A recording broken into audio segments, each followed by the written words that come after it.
디모데전서 4장 7절부터 16절까지입니다.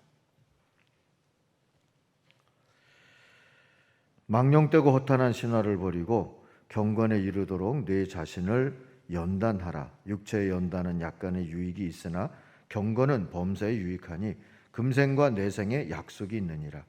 미쁘다 이 말이여 모든 사람이 받을만 하도다. 이를 위하여 우리가 수고하고 힘쓰는 것은 우리 소망을 살아계신 하나님께 둠이니 곧 모든 사람 특히 믿는 자들의 구주시라. 너는 이것들을 명하고 가르치라.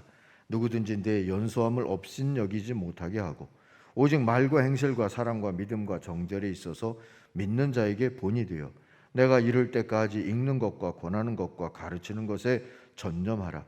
내 속에 있는 은사 곧 장로의 회에서 안수받을 때에 예언을 통하여 받은 것을 가볍게 여기지 말며 이 모든 일에 전심전력하여 너의 성숙함을 모든 사람에게 나타나게 하라. 내가 내 자신과 가르침을 살펴 이 일을 계속하라. 이것을 행함으로 내 자신과 내게 듣는 자를 구원하리라. 아멘. 오늘도 이 말씀으로 하나님 우리를 인도하시리라 믿습니다. 오늘은 6월 6일이고요. 현충일이기도 한 주일입니다. 대부분의 나라는 전란을 통하여서 희생된 그런 분들을 추모하는 행사를 하고 있죠. 우리도 한국 전쟁 이후에 1956년에 이 현충일이 제정이 됐답니다. 66번째 현충일인 셈입니다. 지금은 추모 대상 범위가 한국 전쟁에서 전사한 국군만 대상으로 하는 게 아니라 우리나라를 지키기 위해서 목숨을 바친 모든 선열들을 기억하고 추모하는 그런 날로 삼고 있죠. 행사는 물론 국립묘지에서 합니다. 저도 국립묘지를 우리 장인 덕에 몇 번 가보게 됐습니다. 원래 우리 장인은 평북 선천 분이신데 28년생이시거든요. 중학교 졸업반인가 됐을 때 그 신의주에 그 반공 학생의거가 있었는데 거기 참여를 했다가 검거 선풍을 피해서 월남을 하셨답니다. 10남매 중에 맞이였는데 혼자만 나오셨죠. 그리고 한국전쟁이 일어나니까 참전을 하셨어요. 고향 가고 싶으셔서. 그리고 국군이 북진할 때 고향 심리 앞까지 갔다가 후퇴를 하셨답니다. 그게 못내 아쉬워서 평생 그 이야기를 하시면서 사셨습니다. 팔에 총상을 입고 제대하시면서 충무 무공 훈장을 받으셨고요. 그 덕에 별세위에 대전에 있는 국립묘지에 안장이 됐습니다. 그래서 국립묘지에 가보곤 합니다. 얼마 전에는 재작년인가는 다른 분을 한번 살폈었는데 우리 쿠바 선교사님 덕에 쿠바 이민자 1세대로서 그들의 지도자 역할을 했던 임천택 선생님 묘가 독립유공자 묘역에 있어서 그걸로 이장을 해서 잘 돼 있나 한번 살펴본 적도 있어요. 그 따님이 마르타 장로님이라고 우리 교회 와서 한번 간증을 하신 적이 있죠. 거기 가서 이렇게 보면 느껴지는 바가 있습니다. 누군가의 또 앞세대의 희생을 딛고 오늘 우리가 있다 하는 생각을 갖게 되고요. 또 우리가 받은 이런 은혜나 이런 감사를 우리도 잘 릴레이를 해줘야 되겠다 하는 책임감도 한편으로 갖게 됩니다. 그게 pay it forward라고 하는 그러한 영어 단어가 있는데요. 어떤 분이 글을 쓰면서 이 말을 만들어냈대요. pay it forward인데 빚을 지면 갚는 건데 그게 pay it인데 그거를 나에게 빚 준 사람에게 갚는 게 아니라 다른 사람에게 갚는 거죠.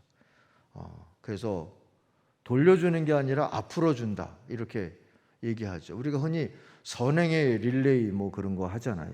무슨 챌린지 같은 거 보면 전에도 루게릭병 환자들을 위해서 이 얼음물 뒤집어 쓰는 그런 챌린지들을 하면서 도움을 이어가는 그런 모습들이 있었는데 그런 게 말하자면 pay it forward이죠. 우리가 그런 은혜의 역사 속에, 그 흐름 속에 우리가 살고 있는 거고, 우리에게도 그런 은혜를 잘 흘려주어야 하는 그런 책임이 우리에게도 있습니다. 오늘 하나님의 말씀은 노년의 베테랑 선교사였던 바울이 아들 같은 다음 세대 전도자 디모데에게 그렇게 좋은 영향력을 주면서 너도 그런 좋은 영향력을 다음 세대에게 줄 수 있는 사람이 되어야 한다 하고 남겨준 교훈입니다.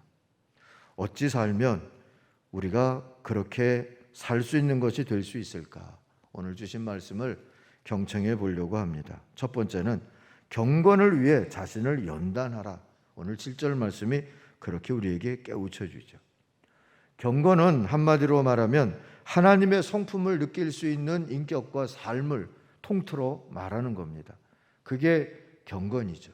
경건 훈련하면 예수 그리스도의 인격을 쫓는 그런 훈련이라고 이해하면 됩니다. 근데 오늘 말씀을 보니까 모든 신앙의 사람들은 우리를 불러주신 주님을 닮아가자, 따라가자, 순종하자 하는 걸 신앙생활의 목표로 세워놓고, 그리고 열심을 다하여서 노력해야 된다는 것, 그게 연단의 의미죠. 그렇게 하는 게 신앙생활이라고 깨달아야 한다는 것을 알게 되죠. 예수님의 리더십, 우리에게 베풀어 주신 영향력이 어느 정도입니까? 금생과 내생에 의미가 있다 그랬는데, 우리의 영적인 구원만이 아니라 이 땅을 살면서도 우리들이 하나님의 은혜를 받으면서 새로운 구원을 누리며 살 수 있도록 해주셨어요. 상징적인 것이 주전 주후를 나눈다는 거죠. 역사를 예수님으로부터 나누죠. 예수님 이전, 영어로 비포 크라이스트라고 그러고, 또 그게 BC잖아요. 그리고 라틴말로 안노 도미니, 주후예요. 그게 주님 이후. 역사는 주님으로부터 그렇게 이전과 이후로 나뉘도록 되어 있습니다. 그게 예수님이 세상에 오신 성육신의 을 통하여서 하나님이 이 땅의 역사를 구속의 역사로 만들어 주신 은총입니다. 이런 성육신의 은총을 비유할 수 있는 가장 근사한 사건이 이스라엘 민족의 출애굽일 겁니다. 출애굽은 세상에 있었던 힘센 나라 애굽과 다른 또 하나의 나라를 만들자가 아니라 아예 다른 하나님의 나라에 대한 그런 비전을 갖게 만든 전환점이 됐어요. 이걸 우리가 흔히 문명사적인 전환이라고 말하는데, 영어로는 패러다임 시프트라고 표현을 해요.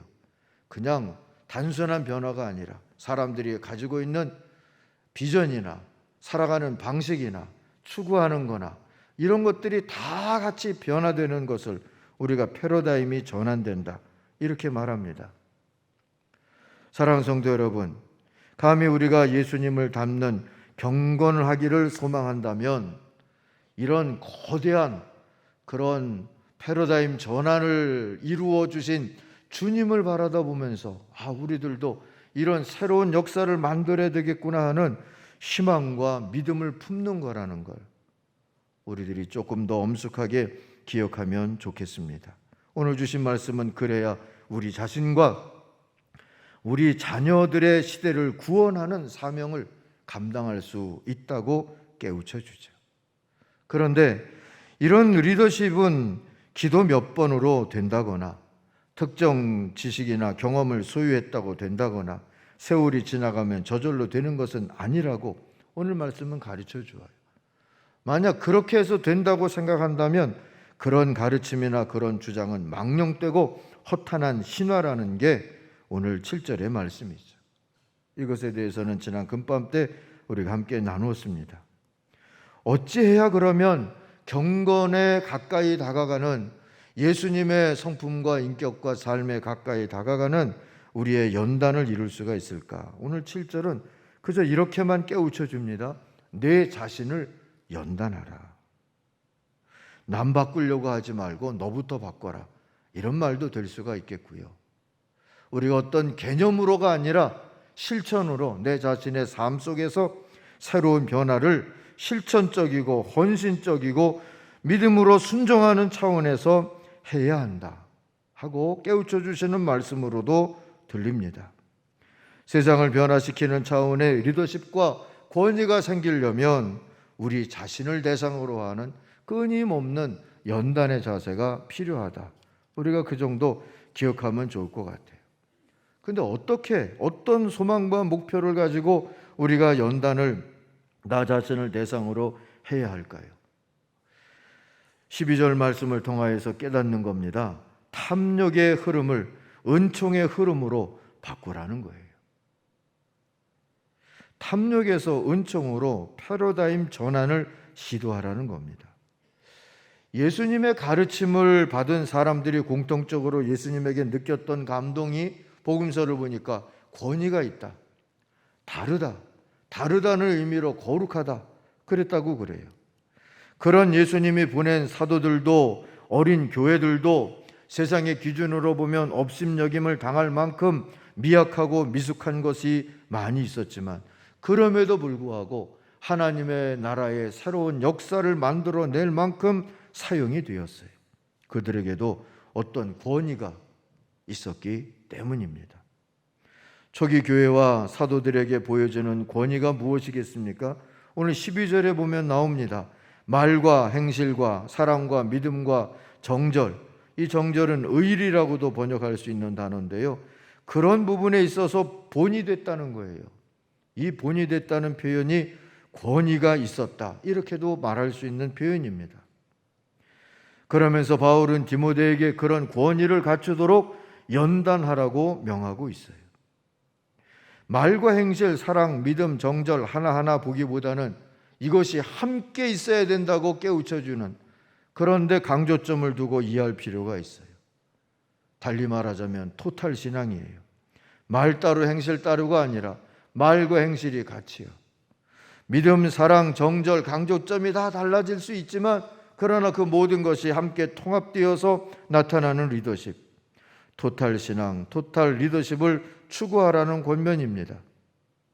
이게 토탈 신앙이 되어야 토탈 리더십의 권위가 서는 것이죠. 권위라고 하는 것은 영적이고 인격적인 감동을 주는 에너지입니다. 그런 에너지는 세상을 변화시키는 선물이 됩니다. 은총이 됩니다. 그런 은총의 물결, 은혜의 물결을 우리는 복음서와 사도행전을 통하여서 도도히 흘러온 것을 볼 수가 있어요. 우리의 교회사를 통하여서도 볼 수가 있습니다. 이제는 우리가 그것을 흘려보내는 역사를 해야 합니다. 그 책임을 감당해야 됩니다. 어떻게 그런 에너지를 발휘하며 살 수가 있을까요? 그저 다른 교회보다 뭐 하나는 우리가 낫다 싶은 걸 가지면 될 수 있을까요?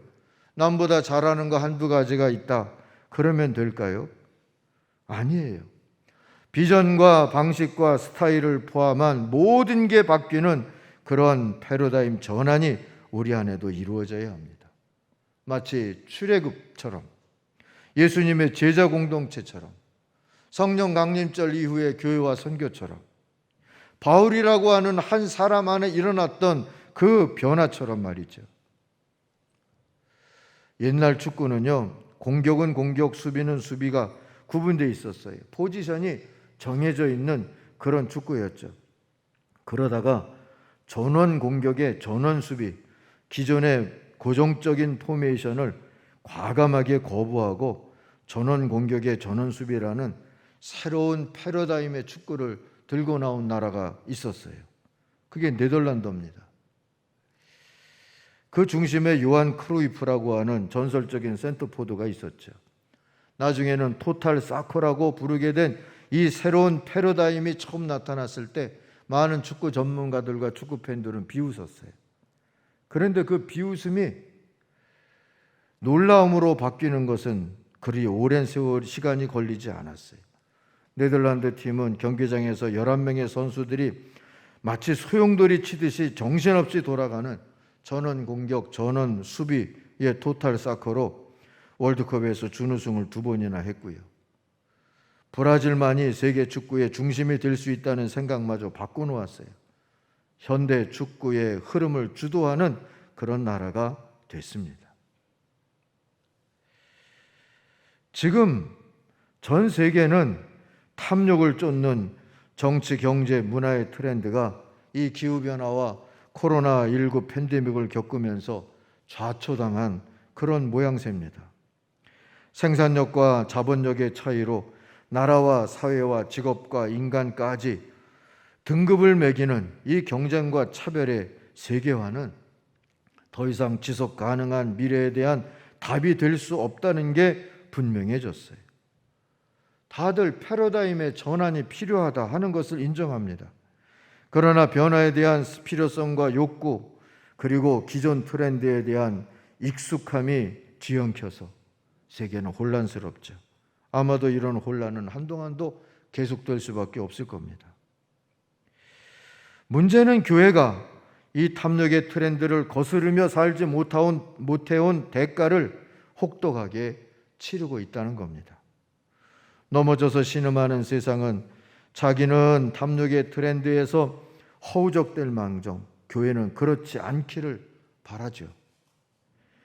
흐름을 거스르는 교회를 보고 싶어 하는 겁니다. 세계와 역사를 구원할 새로운 패러다임이 교회로부터 일어나기를 바랬던 거죠. 자신들은 바랬다고 생각하지 않을 수도 있어요. 그러나 그랬어요. 그러나 교회가 오히려 탐욕의 트렌드에 편승해서 그렇게 사는 자신들을 스스로 축복하는 꼴까지 보이게 되니까 세상은 교회를 멸시하게 됐어요. 어떤 분들은 지금 교회가 박해를 받고 있다고 생각하는 분들이 있는데 박해받는 거 아니에요.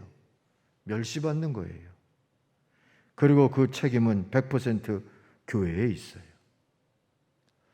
교회 영성과 교회 교육마저 산업화되고 목회까지 비즈니스 경영이 돼버린 작금의 교회 형편이에요. 이대로 가면 맛을 잃은 소금이 될 수밖에 없을 거예요. 다음 세대의 패러다임을 새롭게 할 사람을 키워내던 교회가 이제는 스스로의 흐름을 새롭게 할 사람마저 살아남기가 어렵게 돼버리고 있기 때문이에요. 토탈 신앙의 패러다임 시프트가 패러다임 전환이 필요합니다.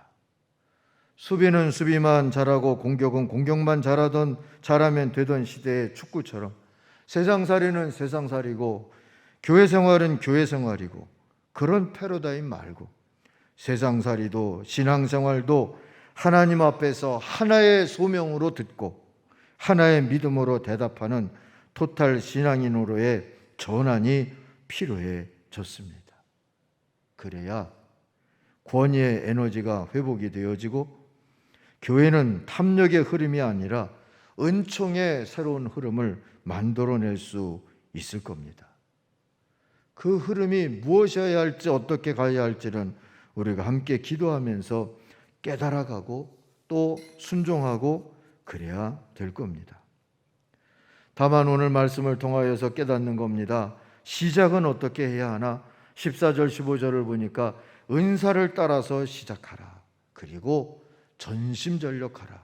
이렇게 가르쳐 줍니다. 바울은 디모데가 공동체를 섬기도록 세움받을 때에 안수하는 기도와 예언의 말씀, 하나님의 말씀을 통하여서 깨닫게 된 은사, 이게 바로 카리스마인데요. 그 카리스마를 사용해서 시작할 것을 권하고 있어요. 새로운 은혜의 흐름을 만들어내는 일을 말입니다. 디모데가 받았던 카리스마, 은사가 뭔지가 정확하게 표현되어 있지는 않지만 우리가 그동안 모았던 사도행전이나 바울의 편지들을 통하여서 보면 디모데에게는 소통의 은사, 그 카리스마가 있었다는 정도는 알 것 같아요. 실제로 디모데는 그 은사로 교회들에게 심지어는 바울의 영성에까지 지대하고 선한 영향을 끼쳤던 사람입니다.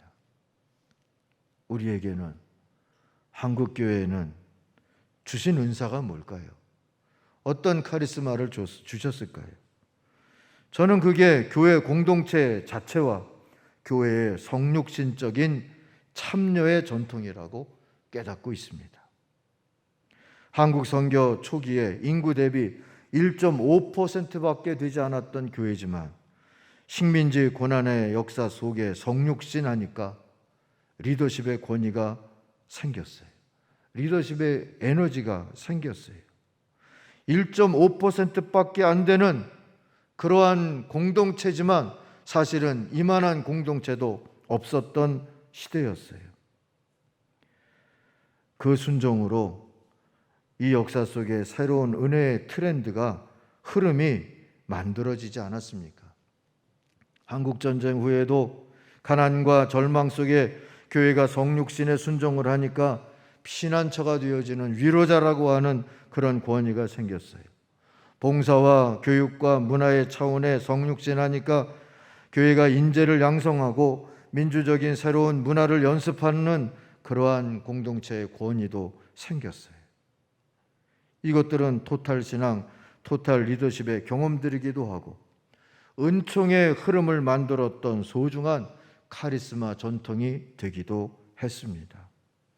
그러나 몇몇 문제에 있어서는 성육신적인 순종의 기회를 놓쳐버린 아쉬움이 큽니다.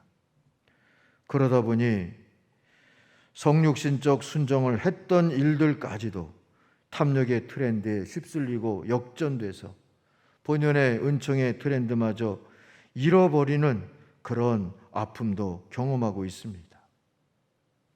한때 괜찮았던 교회 운동들로 우리의 신앙의 역사가 자리매김하고 끝나지 않을까 두려워해야 하는 형편이 됐어요.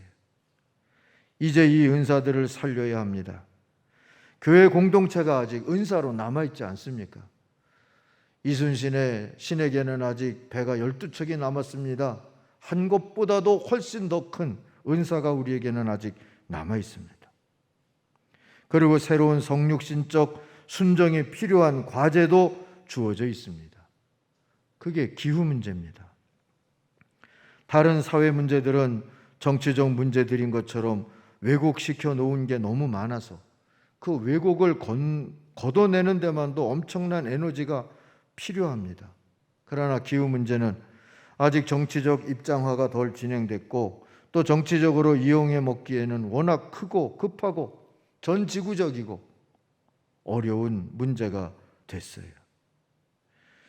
며칠 전에 세계 정상들이 서울의 비대면으로 모여서 기후위기 대응 의지를 밝히는 서울 녹색 미래 정상회의를 열었습니다. 2050년 탄소 중립을 선언한 세계적인 합의를 확인하고 우리나라는 2030년까지 어떤 노력을 할 건지, 어떤 목표를 가지고 나아갈 건지를 올 11월에 발표하겠다 하는 얘기를 제가 기사를 보니까 또 했다 이렇게 나오더라고요. 그냥 하던 얘기 또 했다. 그 위원회 안에 우리 집사님 한 분이 들어가 계시다고 오늘 들었어요. 감사한 일이다. 기도해 드려야 되겠다 하는 생각도 합니다. 탄소 중립이라는 게 뭡니까? 탄소의 순 배출량을 0으로 만든다 하는 의미입니다. 인류는 석탄, 석유 등 화석 연료를 주로 사용해서 산업을 유지하고 자동차를 운전하고 건물을 식히고 데우피고 또 전기를 사용하는 그런 일을 하죠. 그래서 이산화탄소로 대표되는 온실가스를 다량 배출하고 있어요. 그래서 지구 기후의 온도가 상승했어요. 경험해보지 못했던 변화들을 경험하고 있습니다. 코로나19는 그 중에 하나일 뿐이라고 하죠. 그것도 시작의 하나다. 그렇게 이야기를 해요. 기후위기에 맞서는 인류가 할 수 있는 최선의 대응이 지구가 상쇄할 수 있는 탄소량만큼만 탄소를 배출하도록 모든 사회 구조를 바꾸는 것, 그게 탄소 중립이라는 겁니다.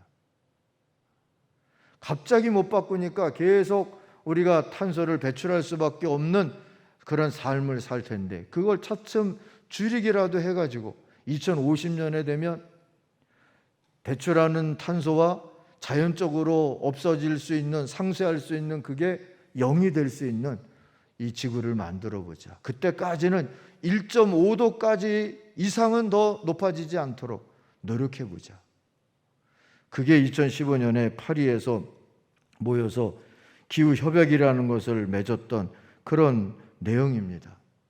미국이 트럼프 때 우리는 안 해 하고 나갔다가 이제 정권 바뀌고 다시 들어왔죠. 미국이나 유럽도 우리나라처럼 탄소 과소비를 하는 나라들을 기후 깡패 국가라고 그러더라고요. 이 깡패 국가들이 모여서 합의를 못하면, 어기면, 안 하면 사실은 그 반대 극복으로 가장 피해를 봐야 하는 나라들도 그 나라들이다 하고 이야기를 해요. 그리고 그것은 우리 자녀들, 손주들 시대에 더 클 거예요. 정부와 과학자들만으로는 할 수 있는 일들이 아니지요. 시민단체의 캠페인만으로도 어려워요. 이론과 목표를 제시하고 고백과 경고를 하는 역할은 할 수 있지만 움직이는 몸통 역할은 공동체를 은사로 가지고 있는 교회가 참여하지 아니하면 쉽지 않아요.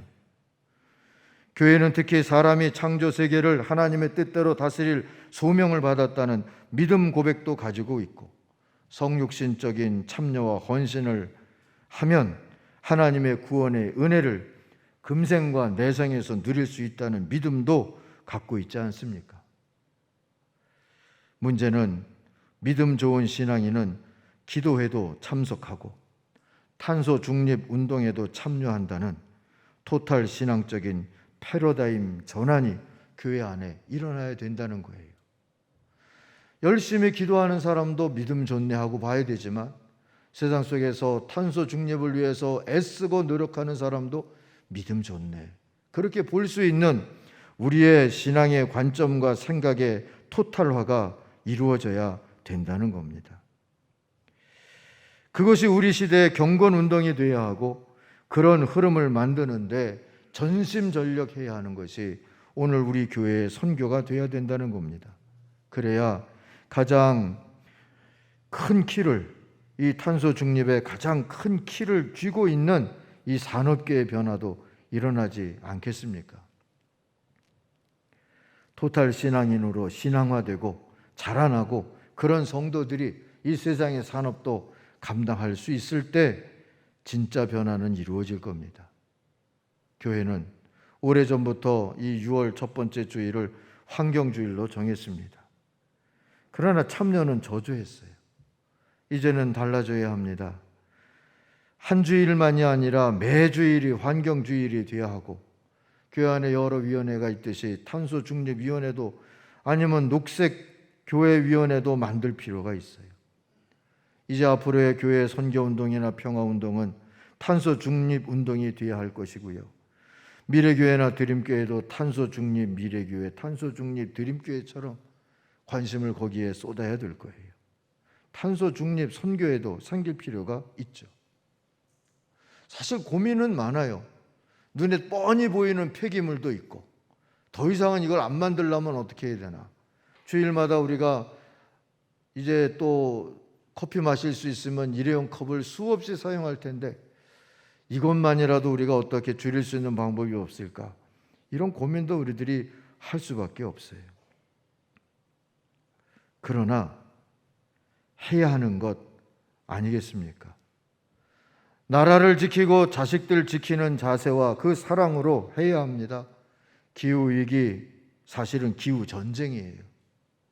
기후전쟁의 시대에 순국선열되려는 열이면은 더 좋겠지만 그 정도가 아니더라도 자식들, 내 자식들 몸에 좋은 것 찾아 먹이는 열성만큼이라도 우리들이 가지고 순종해야 합니다. 기도하듯 예배하듯 탄소 중립에도 그렇게 순종해야 한다는 이야기입니다. 어쩌면 교회가 권위를 회복할 수 있는 마지막 기회일지도 모릅니다. 함께 기도하면서 토탈 신앙인의 패러다임을 차근차근 만들어갈 수 있기를 바랍니다. 코로나 이후에, 건축 이후에 우리의 사명이고, 그동안 탐욕의 흐름 때문에 pay it forward 하는 이 은총의 흐름을 제대로 감당하지 못했던 우리의 회개이기도 하고, 주님의 그렇게 하라고 하는 부르심에 순종하는 모습이 되어야 하리라 믿습니다. 그렇게 우리 스스로와 우리 다음 세대를 구원할 수 있는 하나님의 은총의 흐름을 만들어가는 우리 교회와 성도들이 되기를 간절히 바랍니다. 기도하겠습니다.